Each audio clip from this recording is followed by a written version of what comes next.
Divas Volvo. Viens ir vecāks, otrais ir jaunāks un problēmas ar cietam daļiņiem priekš tehniskas apskates iziešanai. Piemēram, dzinēji ir vienādi, identiski, denso bloki. Un paskatīties, piemēram, šitai mašinai var tikt galā ar cietam daļiņiem, šitai mašinai, kur ir jaunākā, bet dzinējs tāds pats nevar tikt galā ar cietam daļiņiem, tāpēc, kad ir problēmas ar dūmiem. Visticamāk redzat, kā dūmi iet ārā no izplūdes sistēmas. Vienkārši pūš miglā tāda kā debesīs mākonī, un to pirms pie mums atbraucot mašinā, to nevar redzēt izteikti tik stipri. Mēs uztaisam diagnostiku tādā veidā, kad mēs pilnībā šito varam redzēt.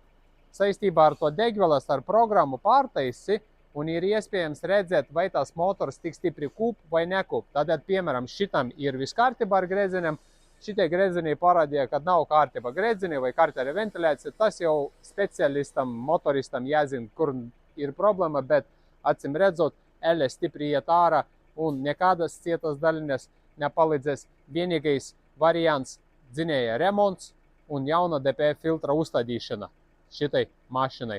Vēl viens variants ielikt citu DPF filtru un izņemt pēc skatas. Tas viss tā, ka tādai, zini, klipu klepu, bet, ja pa nopietno, pilnīgs dzinēja remonts, diezgan dārgs un jauns DPFs. To tā.